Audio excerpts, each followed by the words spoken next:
Welcome to Violin Adventures number 258. This week is Thanksgiving, so the week is a little bit shorter, but we got some good footage. Hope you enjoy. Okay, I'm fitting the soundboard on the harp before I do the wood burning on it. I just want to make sure that it fits. So I got the angle on the bottom so that it's going in right.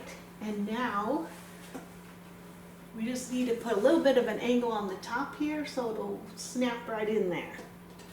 Okay.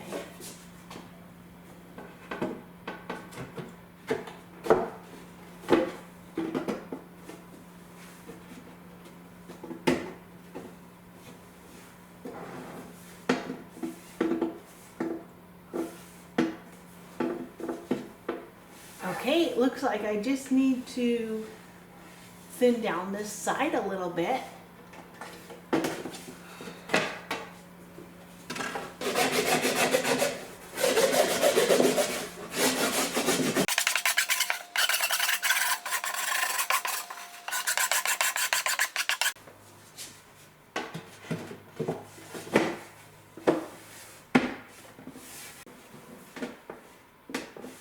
Wow.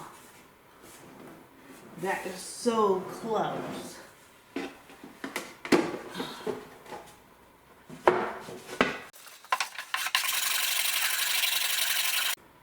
Okay, we got it in.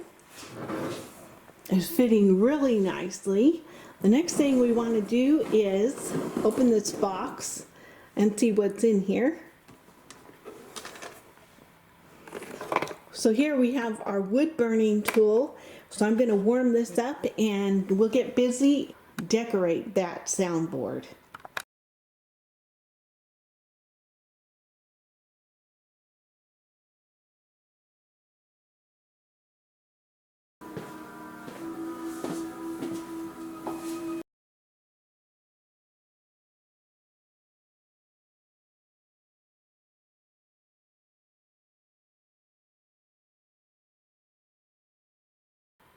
Okay, I finished the wood burning and now we've got to glue this piece on. It's going to go about like that.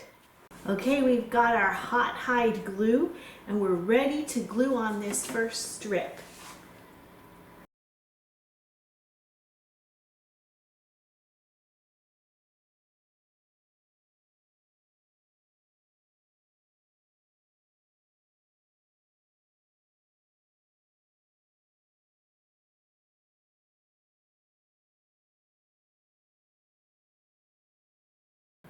Well, the shop has been busy, but nothing too exciting for video. But we've got over here our harp waiting to get repaired. We've got 3 bows that are drying from a rehair. We've got the professor working on an instrument. We've got an old clock here that needs a key. We got a cello that just had a new sound post put in. We've got the organ here waiting for repairs. Here's the Appalachian Mountain is slowly growing. Get a chance, we'll do a little bit on that. And then here is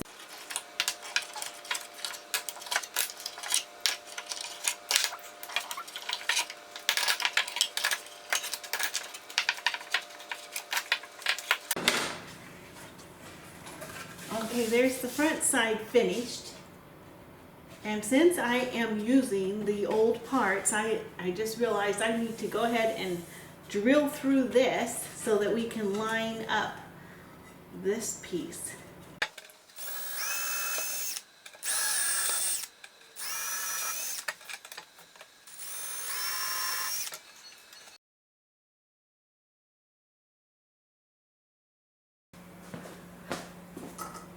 All right, we've got our hot hide glue ready to go, and I'm just going to mark where we've placed this, and I'm probably going to end up not using the original holes because I lined this up for strength rather than matching the holes.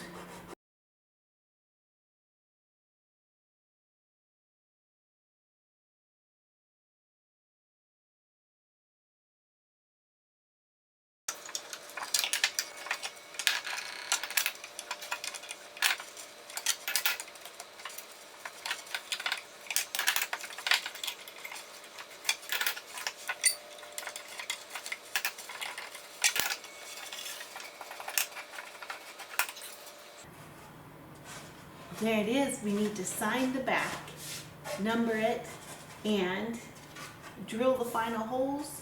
I'm going to put a sealer coat on this, maybe a couple coats just to protect it, and then we're ready to put it back in the harp.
Well, we've got the soundboard on, and now I've got to put the neck on, which just pops on here.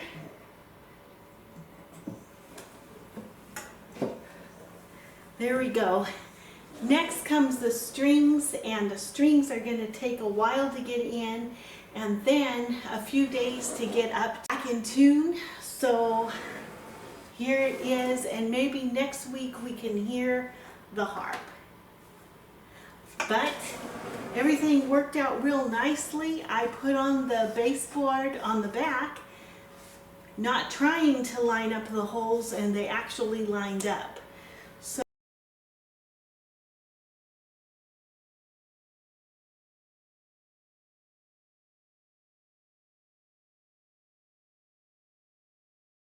okay, the strings are on. And I'm just going to slowly tighten it up over the next few days. Time for a story. Okay, we're continuing our reading in this book that gives a brief history of the violin, and we were working on England.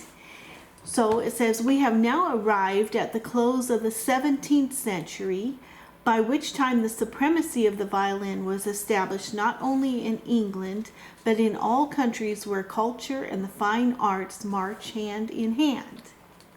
Before bringing this notice to a close, let us glance briefly at the artistic activity prevailing during the early part of the 18th century.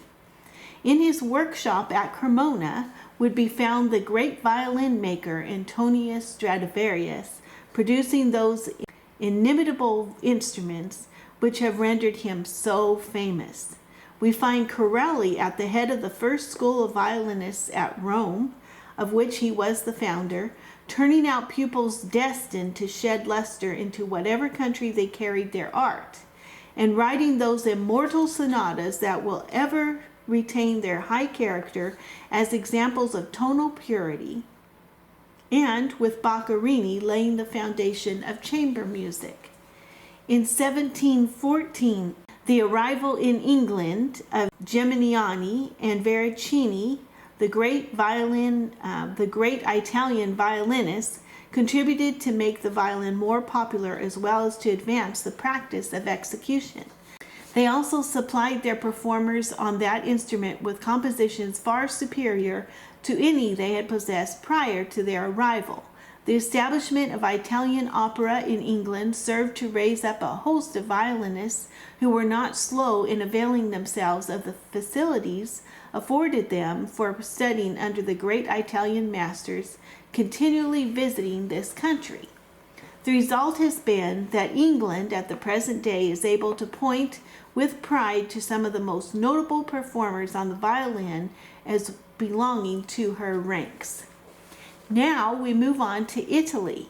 In musical execution, the early schools of Italy showed a marked superiority over the rest of Europe, particularly with regard to the violin. Corelli, who was born in 1653, was the first to establish a new school in instrumental composition, distinguished from that which preceded it by a graceful, rhythmical, and natural way of writing.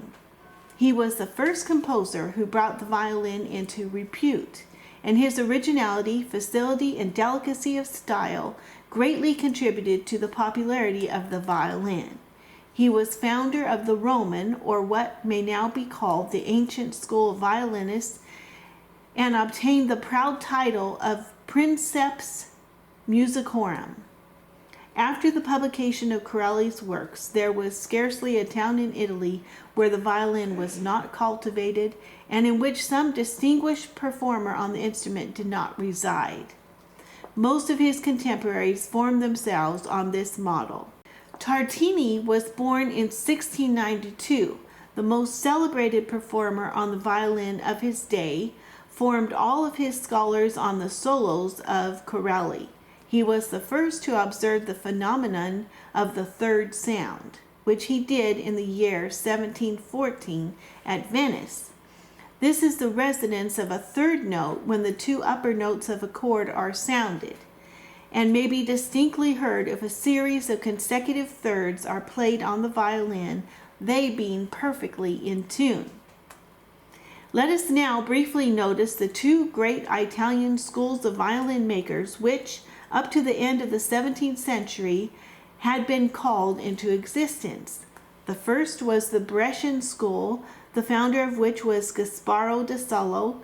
This maker, as we have mentioned elsewhere, was the first to introduce the violin in its present size and shape. The next representative of this school was John Paul Maggini, who worked from 1600 to 1640. Other makers were Mariani, Budiani, Ambrosi, Bente, Mangini, the son of J.P. Mangini, but they call for no special comment. The next great school was the Cremonese, founded by Andreas Amati, who was succeeded by his sons Antoni and Hieronymus Amati, and they worked together for some time. The most noted of this family was Nicholas Amati, born in 1596 and died in 1684. The Cremonese renown for violin making, however, attained its climax in the productions of Antonius Stradivarius, who lived from 1644 to 1737, and Joseph Guarnerius lived from 1683 to 1745. The various lesser lights who worked in these two schools will be duly noticed in the biographical portion of this work. And we'll stop there. There's just one more page more on Italy, and then we move on to France. Freddie wants to chat. Hi, I'm Freddie, and I found some more. I found my boss. She wasn't in the shop again, and I found her doing this.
for? Well, I'll keep you posted. See you next time. Bye. The Hebrew Minute. Gadlu lahashem iti, unrumama shemo yakdav. Make great or magnify the Lord with me, and let us exalt or lift up his name together. If you know where this is found, please leave it in the comments below. Thank you so much for watching. Thank you for your wonderful comments, your thumbs up, and to the new subscribers. And until next time, bye.